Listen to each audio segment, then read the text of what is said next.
Presiden Nguyen Xuan Phuc dan delegasi. Pertama-tama saya ingin mengucapkan selamat datang di Indonesia dan merupakan sebuah kehormatan dapat menerima Presiden Phuc di Istana Bogor pada hari ini.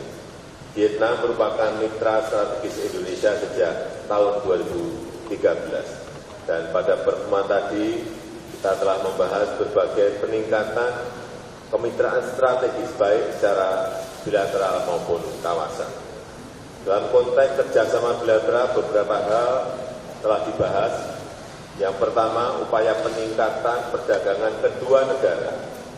Target perdagangan 10 miliar US dollar pada tahun 2023 telah tercapai di tahun 2021 dengan angka 11,06 miliar US dollar. Dan dalam 5 tahun terakhir terdapat peningkatan perdagangan sebesar 9,77%. Untuk itu kita sepakat menetapkan target baru perdagangan bilateral sebesar 15 miliar US dollar pada tahun 2028. Indonesia meminta perhatian terhadap masih terhambatnya produk pertanian dan buah-buahan Indonesia untuk masuk ke pasar Vietnam. Yang kedua, perlunya perlindungan investasi Indonesia di Vietnam. Saya mengapresiasi kepercayaan pemerintah Vietnam kepada perusahaan Indonesia yang berinvestasi di Vietnam. Akumulasi investasi Indonesia di Vietnam mencapai lebih dari 600 juta US dollar dalam 101 proyek.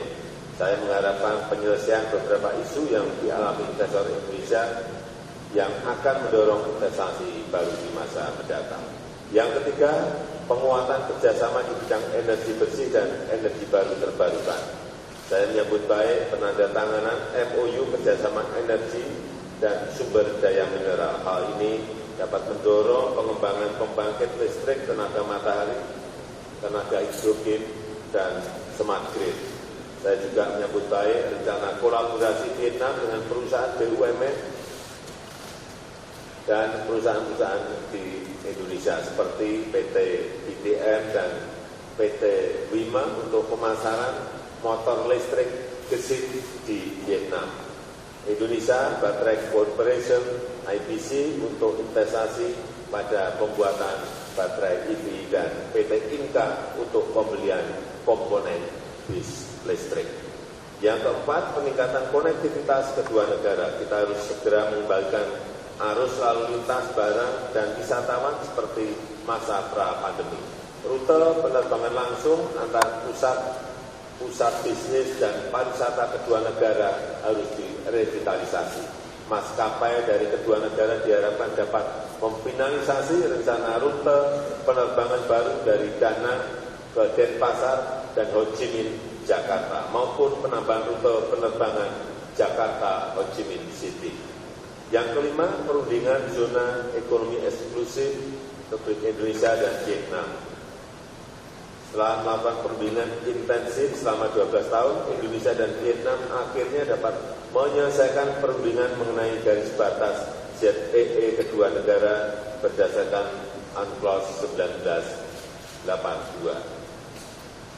Dan hari ini kita berhasil menyepakati 3 MOU, yaitu mengenai kerjasama energi dan sumber daya mineral, kerjasama penanggulangan terorisme, kerjasama pemberantasan perdagangan ilegal narkotika. Dan saya berharap kerjasama perikanan dan pemberantasan EU fishing dapat diperkuat melalui percepatan finalisasi MOU kerjasama kelautan dan perikanan. Dalam pertemuan telah pula dibahas beberapa isu kawasan. Prioritas keketuaan Indonesia di ASEAN tahun 2023 akan menekankan peran sentral ASEAN dalam menjaga stabilitas dan perdamaian kawasan dan peran sentral ASEAN untuk menjadikan Asia Tenggara sebagai pusat pertumbuhan ekonomi. Saya menghargai dukungan Vietnam terhadap keketuaan Indonesia di ASEAN dan selanjutnya saya mengundang Presiden Phuc untuk menyampaikan pernyataannya. Saya persilakan. Terima kasih. Assalamualaikum warahmatullahi wabarakatuh.